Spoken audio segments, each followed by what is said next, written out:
Yo, welcome back. Today for One Piece chapter 1186, titled Once More. We're here after the longest 2 week break I've had because it's been a hard one. As you can see, I haven't uploaded anything for 2 weeks, and that's because this channel got its first ever copyright strike. The last anime reaction for One Piece got forcibly taken down, and it kind of made me have to rethink a lot of things. Now, obviously, if I wait 90 days and not upload anything, the strike will go away. If I upload something, there's a chance that something else will get striked, and that just puts me closer into a limbo. So, I've decided, obviously, these manga reactions just have me reading a fan translation, nothing on the screen, so this should be good, but in the future, for my upcoming anime reactions, I will be editing them a little more so that hopefully they don't get striked. So yeah, if anything happens to this channel, if it just randomly disappears one day, I apologize. Please go follow me on my Twitter, on X, or anywhere else at Dominator K5. The links are in the description below, so follow me anywhere for any updates just in case you see this channel disappear. Hopefully it doesn't. I'm trying to do everything I can for it not to. But anyway, let's not be down. I've been down for the last 2 weeks. We're here, finally, for some more content. Some more reaction content for One Piece, starting with an adorable cover request by Sunadango, Loki covertly drawing Ida, who is secretly amused by it. That's adorable. We got obviously the giant animals here as babies, basically, with Loki as a baby and Ida still alive. Last chapter finished off crazy. I think the biggest thing that I didn't note was that I thought that oh Ludin, oh god, I'm forgetting his name already. It's been too long. The king, I thought he was beheaded, but he was not beheaded. But what he did have was Domi Reversi wings. So it seems like, and people I think were saying that was Marcus Mars in kind of the bird shadow form, and some kind of God's Knight. A lot of people are saying maybe a connection with the Vinsmokes because Brook was mentioning Vinsmokes in the past on Zoe. But other than that, it seems like Ludin, no, Luthen got Domi Reversied alongside Gunko. Again, I'm forgetting the names. I gotta lock back in. Let's just get into the chapter. Obviously, Brook was shocked. So we're continuing in the Brook flashback. Brook's past, the world government versus Asperia. Oh, we get a big shot of the land. Don't give up! Winning independence is our only shot at survival. And then Brook just in a haze. You know, he's a loyal Kingsguard, seeing his king, his savior, dead on the floor by the hands of his own daughter. It's a shock. What? Oh, they got some eyelashes. A little different look for this God's Knight. Shuri is Gunko's real name. Shuri here kind of hypnotized, and then this seemingly Marcus Mars's shadow. Oh, we need a medic, quick! The king is in critical condition. Big bro, hang in there, big bro, please. You've gotta. And they're all just standing around. But we did see the Domi Reversi wings on the king beforehand. Big bro, damn, the bubbles. The dialogue bubbles covering his face. Hits hard. Big bro! Are you a fan, mister? Don't call me mister. He's thinking back. Yo! Well, I suppose I'll call you Big Bro. Aniki. Big bro. Big bro. Big bro! Where's that damn medic? And so we see Imu's shadow. So I'm assuming Imu's kind of doing this. Oh, it's actually coming out of the shadow there. I didn't even see that. I wonder if that was shown in the last chapter. I don't think so, though. But we see Imu's shadow coming out of the Marcus Mars shadow, just like Imu did out of St. Garcia Saturn's shadow on God Valley, right? Well, actually, it wasn't even, he was just there. Saturn was just there. So this is kind of Imu being able to transport themselves through the shadows of their highest contract members. This sudden intrusion is quite the inconvenience. I'm guessing Imu's saying that, and then Imu's disappearing. Interesting. Interesting. So, like, what was the goal if they were just to stay there? Because it seems like Leuven,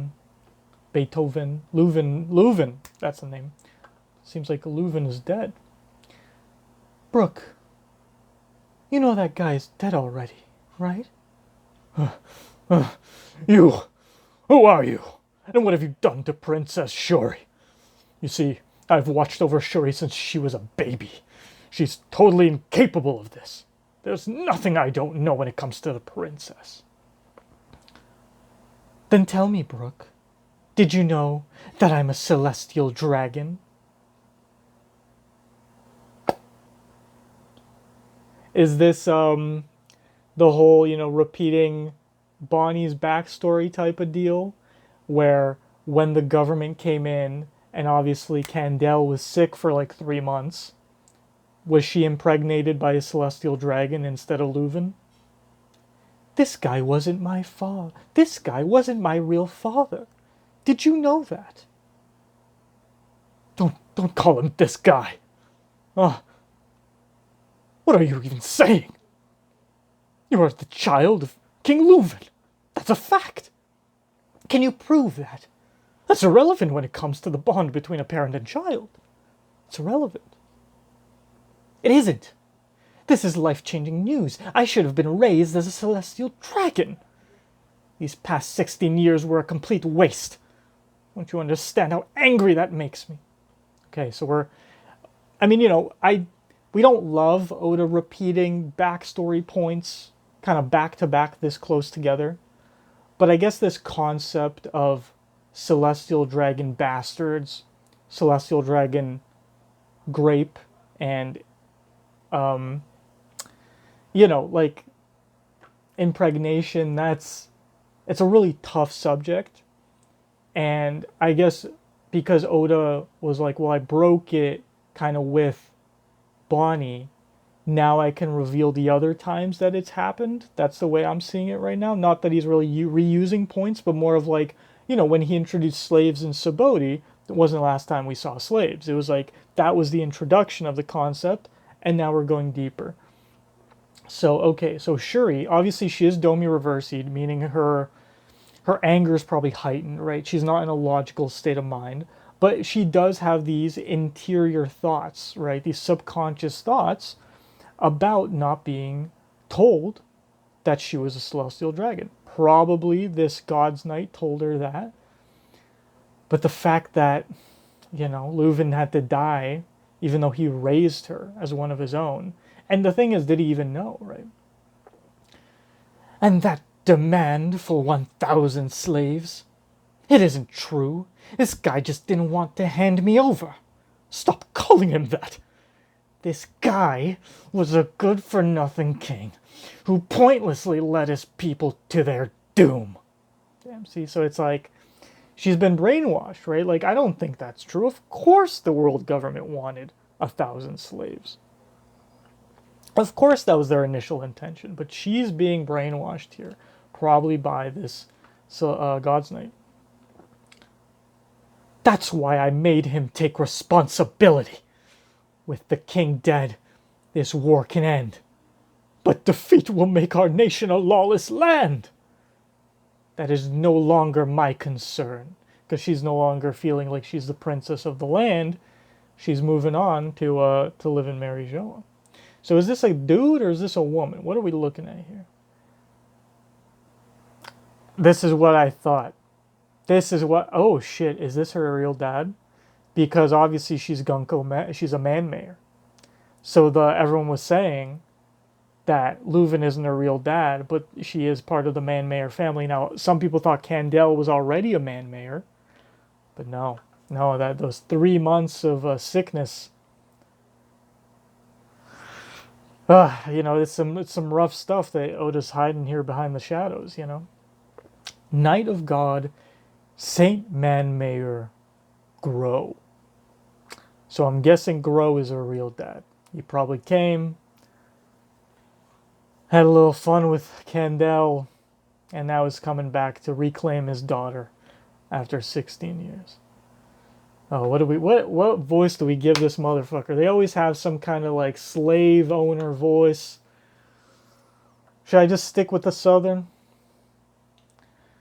I remember you now. There was a kid with an afro among Candel's attendants.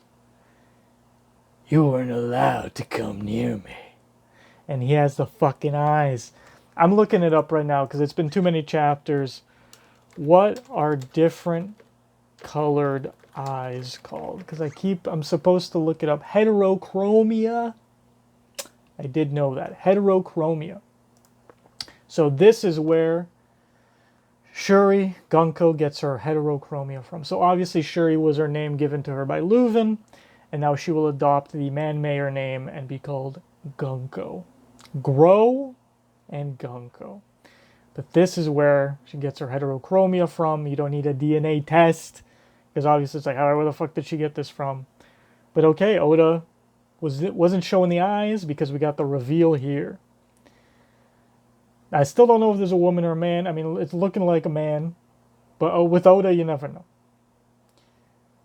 You weren't allowed to come near me. Oh, that eye. We wouldn't normally come around all the way to the backwater country like this to retrieve a single brat, but this kid possesses those mismatched eyes. Being born with that trait is truly rare, and the Great One desires them. I didn't awaken it myself, but she might. Thou hast said too much, Grow. Oh, forgive me, Great One. Hey, Shuri. Oh, no. Okay, so let's recap a little bit. Kid possesses the mismatched eyes, a trait Imu desires. I'm guessing she can read poneglyphs. Something about this is about finding the One Piece, right? We got Pudding with the Three-Eyed Tribe. We got Robin with her Ohara knowledge. Who does Buggy have? I mean, we assume Burgess might have three eyes, but now that they have Pudding, they don't need that. Who does Buggy have that would know how to read poneglyphs? That's a good question. None of Crocodiles. Unless Mihawk knows, and he ain't telling. That could be the case. And then obviously the Straw Hats have Robin. I don't know who the Revolutionaries have, but they're not going for the One Piece. Shanks just has knowledge. Bro probably just knows where it is, to be honest, unless it's moving around. But now the world government, they have the Manmayer families. This seems to be a Manmayer trait with these eyes. Possibly another thing to see, maybe the voice of all things or something. Maybe it has to do with music, since she loves music so much, could be a thing. But yeah, I'm guessing it's something to do with the poneglyphs. But then Imu says, hey, Grow, it's saying too much, buddy. And then he's sick and Shuri, hey Shuri, and she knows. No, wait, this is just a dream, right? I used to change your diapers. I know everything about you, princess. You're so patronizing. Shedding tears like that is beyond pathetic. I deserve stronger protection. If I go to the Holy Land now, I won't need you anymore. I mean, no wonder Brook's heart is broken, bro. Oh, he's thinking back to the baby girl. To me, you were always an angel. But now you look like a demon. Gavote. She's using her mom's techniques, dude. I couldn't protect Big Bro, the man who saved my life. I mean, Listen, Brook, if you made it in time, maybe you would have. I'm not saying you would have been a match for a God Knight or a Domia Reversied Shuri or Emu, Marcus Mars, but you would have put up a fight. I believe in you, man. You were in your prime. The bro's letting go of the sword. Is he just going to stand and take it? Is that it? She lunges. Oh my god, that's where he got the scar from. Brook, you're insane. Brook, you're insane, buddy. Oda, you're insane. This is the scar moment. I wasn't even thinking about the scar. I did like a few weeks ago when it first we first got the Brook flashback. I was like, because I was watching the Laboon episode in the One Piece live action, and I was like, oh yeah, he has the scar. Like I wonder if that's going to be shown in the flashback. But this, him throwing down his sword, letting go, letting her kill him. Brook, how many? You should be like a part of the Cat Pirates or whatever. Bro has 9 lives. Gavotte, bond en avant. And the song goes. From frogs to cattle, from kings to chattel, of the dead you'll find only bones get left behind. I forget the melody I did before. Bones alone, as everyone knows. That's just the way the story goes. Bro stabbed clean through the head. You know she's good at what she does. That was a kill shot. And we know Bro can open up his skull. That thing is cut clean through. And he's got, I honestly, I kind of want to see the scar. I kind of want to see the scar. Just show me Brook's head. Just a skeleton head. It goes like this.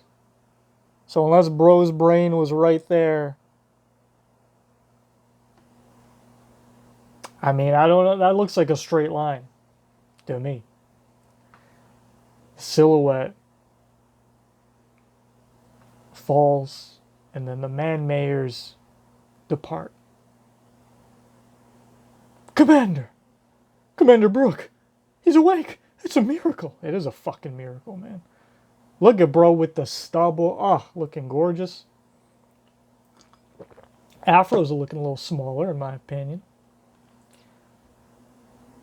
I'm shocked.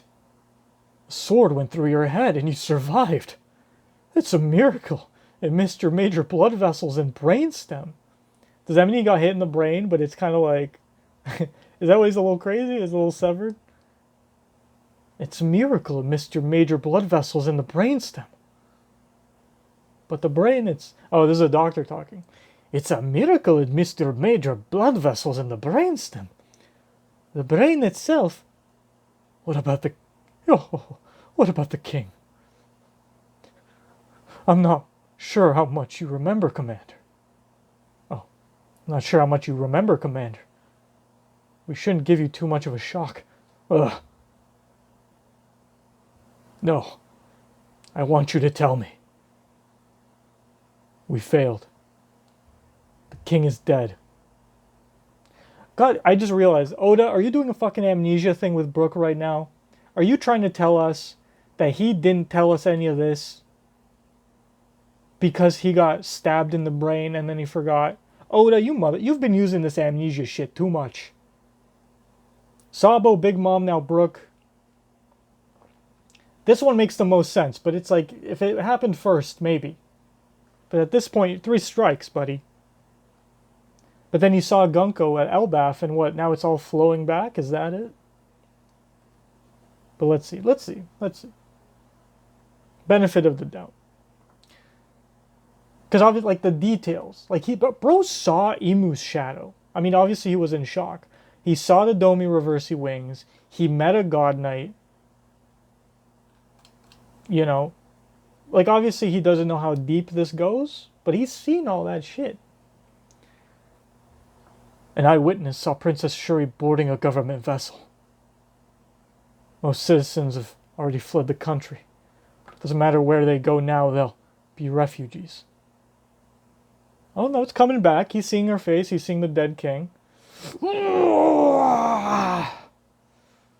Commander! Oh no, his wound's reopened. Commander, stay with us. Yeah, he's in shock, man. Damn. Oh. I mean, yeah, bro, hey. I mean, I'm getting goosebumps right now. The fact that Brook gets 2 crying panels that hit. First playing the piano thinking about Laboon. And now this one. I mean, this one. This is a Hall of Fame crying panel. Commander! Commander! And his wound on his head open. That's, I don't know. What, his brain got stabbed. That's for sure. But I guess it's reconnecting. And we're back in the present, dude. Just like that. Oh my god, that's where it ends. That was the Brook flashback. That's what he saw. And obviously Oda couldn't show us this because it's like, what is the God's Knights? What is these devil? What is... But to be honest, I feel like he should have. I feel like he should have shown this. I don't know when. Because obviously the Gunko stuff connects to it.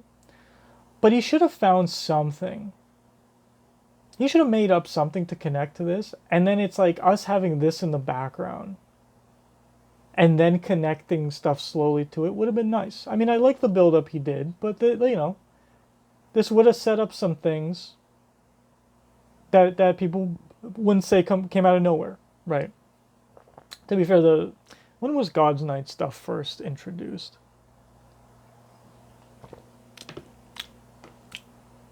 Was it Egghead? Anyway, let's continue. So that was it. That's how Bro got stabbed. Got his scar.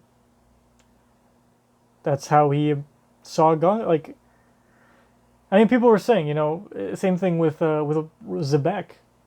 Whitebeard sees he has devil wings, sees this giant shadow monster, and you don't think to double rethink what's going on here. Like, yeah, Brook, you raised this girl.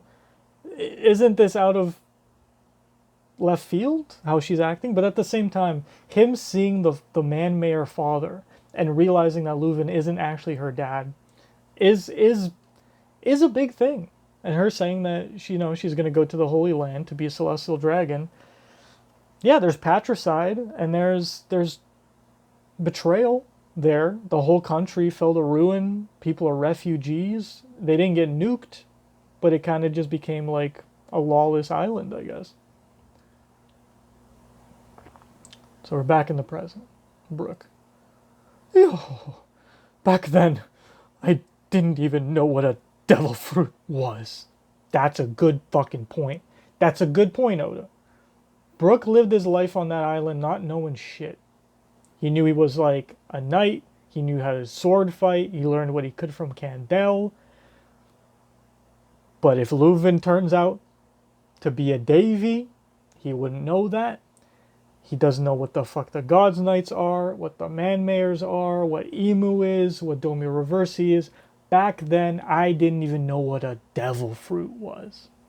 Crazy. But then bro went out to sea. Oh, which I just realized we're not seeing... I mean, maybe we'll go back to the flashback real quick. But we don't get to see him board the Rumbar Pirates or anything. Unless, are these guys Rumbar Pirates? They could be. These could be Rumbar Pirates, actually. It would have been cool if one of these guys was Yorkie. The princess seemed so different after the king's murder. It was chilling. She looked just like a demon. But I always thought I was hallucinating. That was actually real, though. Hey, you guys. Do you think it's okay if I put my faith in Princess Shuri once more? Goated. Yo, like, Jim is just like, I mean, I guess I asked. You've been talking for like 20 minutes, but like, I did ask. Usopp, mouth agape. Nami, shedding a tear. Frankie crying as usual. He's touched. If she is a victim, then run, Brook. Is that just because I'm their daughter? I want to save her, Princess Shuri. Everyone, please, lend me your strength. Usopp's arc or not, who gives a fuck? Brook, MVP of the arc. Oda loves this man. I mean, to be fair, he was very underrated after Thriller Bark, and then just Whole Cake skyrocketed him with all the feats he had. But this is good. Jinbei, no need to be so formal. Let's hurry and smash that ice. You can't. Only Ragnar can. I wonder if lightning will do the trick. A radical beam is our best bet. It seems like explosives don't work. What should I do? Hey, Brook, wait up! He just runs off. Because he realized that the devil wasn't Shuri. Walrus School cafeteria. I'm stuffed. That crazy new guy's Elbaf's enemy, right? Then he's my enemy too. I'm overflowing with power. Luffy's at full power, baby. The way I'm feeling right now, I don't think I can lose.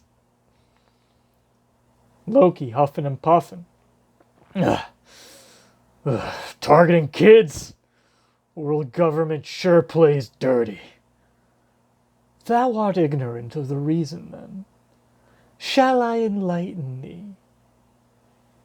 800 years ago, the giant race were defeated in a bid to rescue their children.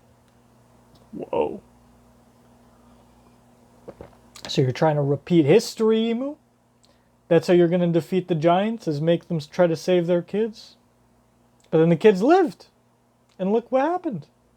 So, oh shit, I just realized. Was it the ancient giants? The ancient giants were taken out, and then the giants lived as their children, as their offspring? No, that wouldn't work. But like some would. Like Loki's lineage. 800 years ago? What are you saying? A few centuries is not nearly enough to change the nature of a race. Without fail, thine people inevitably bend the knee when thine offspring are taken. Ignorance of the significance of what is occurring is irrelevant. History always repeats itself. This already too late. Thou art all slaves to Mu. You prick! What are you trying to say? Hey, dumbass! Huh? Speed blitzing. Get off of Elbaf! Luffy conquered up, got the Conqueror's Code, punching Emu in the face. One strike, chapter 1186, and no break next week. We're back in the present. Loki versus Emu is done. And now we're getting Luffy versus Emu. But is this the final time that happens? Is this just the beginning? Are we going to have a rematch after Elbaf? Who knows? But I think from this point on, we really cannot predict how this story is going to go. Thank you guys for watching. Again, got a copyright strike, so I'm being a little safe, but I should upload last week's anime reaction again with some editing, and I'll continue with the doubles as long as I can. Again, follow on X, Dominator K5, everywhere to find out any news, if I have any. Have a great week, guys. See you next time. Peace out. Bye.